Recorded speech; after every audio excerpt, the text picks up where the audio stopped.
Nós estamos aqui para evoluir e não para ser feliz. As pessoas estão procurando a felicidade. Primeiro, não sabem o que é. Estão procurando no lugar errado e no tempo errado. Qual é a minha missão?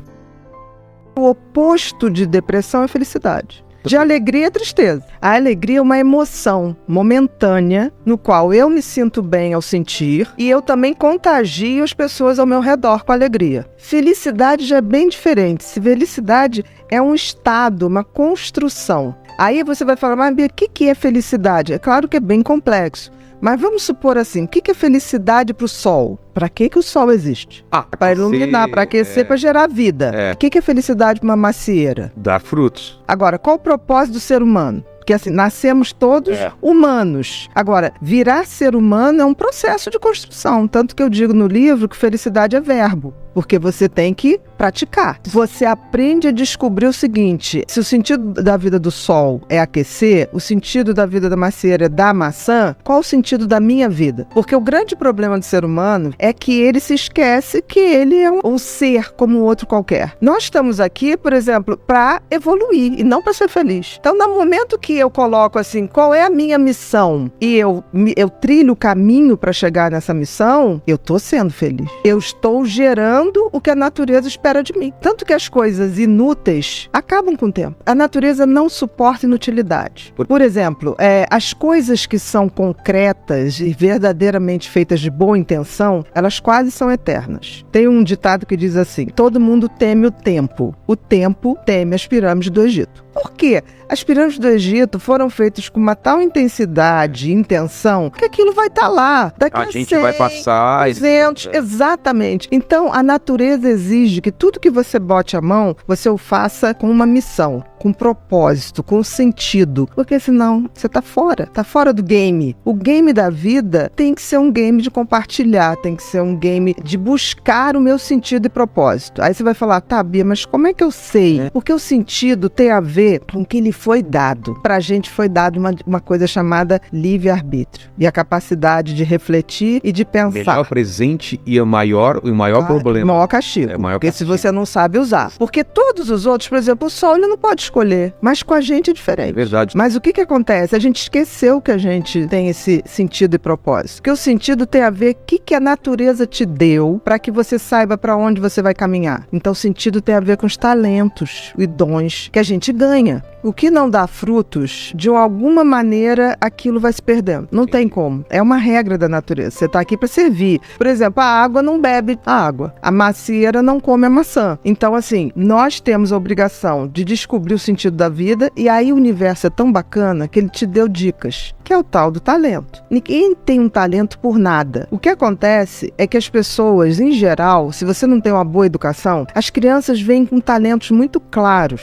Aí o que acontece? Pelo menos na minha geração. Ah, não, isso aqui não faz desenho não, que agora você tem, não vai dar dinheiro. Não, isso você não faz. Hoje as coisas estão mudando, porque tudo é capaz de gerar dinheiro. Então, no sentido, se você tem uma educação legal e detecta no teu filho desde muito cedo qual é o sentido da vida dele, que é exercer aquele talento, exercer aquele dom, aprimorar, receber outros e tocar à frente. Agora, e o propósito? O propósito é quando eu pego isso para transformar a minha vida numa pessoa melhor e também depois eu compartilho. Então, quando eu pego o sentido e compartilho, aí eu atinjo a glória da vida. É a tal felicidade. Não podemos esquecer que nós somos seres sociais. Então, nós nascemos para atingir o outro, para nos conectar com o outro. Isso está no nosso DNA. Por isso que a gente tem empatia. Então, assim, e a gente vive hoje, você falou das pessoas postarem tudo. Eu queria crer que as pessoas postavam, tipo assim, não deixa de ir nesse lugar. Isso é uma coisa.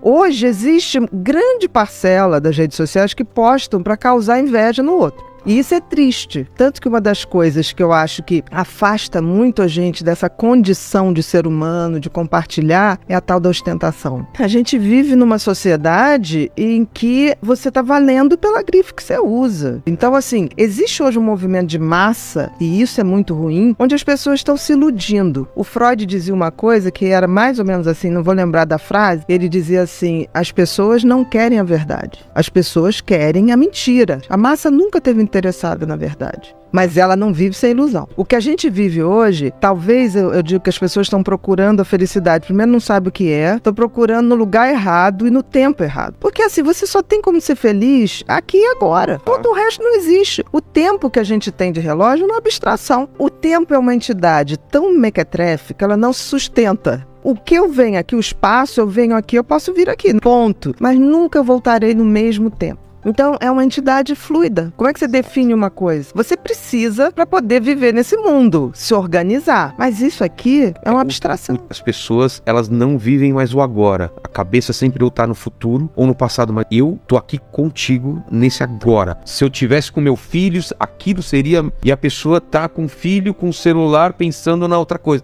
Aí depois você tá fazendo outra coisa e fala, putz, eu queria ficar mais com meu filho. Mas você tava com seu filho. Então, você já sacou que o tempo da felicidade é o agora. É o agora. Aconteça o que acontecer, nesse exato momento, essa é a melhor coisa da minha vida que tá acontecendo. Se eu não curtir esse momento agora, eu vou me arrepender mais pra frente de não ter curtido ele. Aí são aquelas pessoas que passam anos e ficam assim, quem roubou o tempo de mim?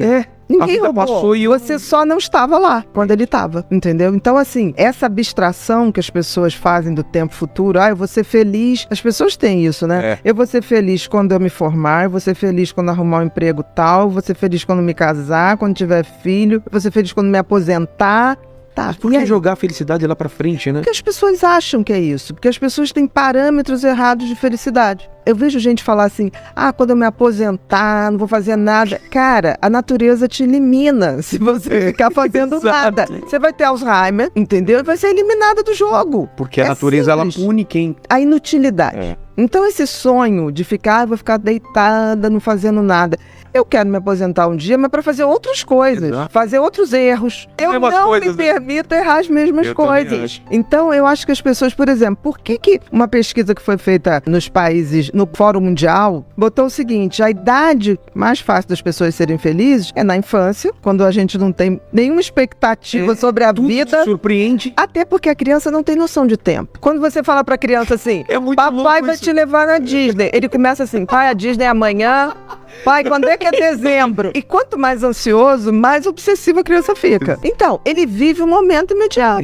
Putz, que legal. Então, assim, né, a criança não tem essa coisa, ele quer aqui agora. Ele gostou, vamos repetir. Dá muito para aprender, porque eles não têm expectativas sobre expectativas que a gente tem sobre eles. As crianças que não têm expectativa do que a gente pensa sobre eles, é fantástico. E outra idade melhor para ser feliz é a partir dos 60 anos. Por quê? Porque aí você já tá naquela seletividade, tipo assim, caguei porque os outros pensam de mim. Isso é genial, porque assim, a predisposição dela pra felicidade é muito maior do que quando ela tinha 30, 40, entendeu? Então, esses dois blocos de idade fazem a gente... Então, assim, a gente tem que aprender com quem tem mais de 60 e com quem tem menos de 10. E eu acho que a pior idade, assim, claro, no geral, é os 30 aos 35. É a parte que você tá trabalhando mais, que tem mais cobrança e você compara com os amigos, né? Olha, isso sim, geral, mas eu te digo uma coisa, essa garotada que tá ganhando dinheiro, a geração digital, que tá ganhando muito dinheiro, muito cedo, eles anteciparam tudo, então eles estão com angústias e reflexões sobre a vida que eles não têm idade, nem vivência para estar experimentando. Um cara com 18 a 21 anos,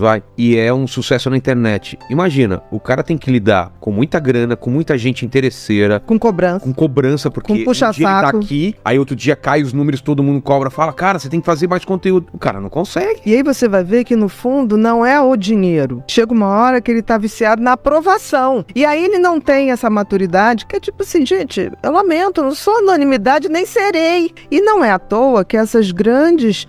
personalidades, você vê, esses jovens do mundo digital, eles vão fazer grandes depressões. E muito cedo. Nem todo o dinheiro do mundo vai te dar felicidade, nem toda a fama do mundo vai te dar isso. Senão não teria vários também atores e cantores. Não precisa nada. Hoje em dia a gente tá muito assim, quando morre agora alguém, né, muito famoso, bota assim, a assessoria não quis comentar a causa da morte. A gente logo pensa, muito provavelmente, que a pessoa suicidou. Teve muito essa justificativa.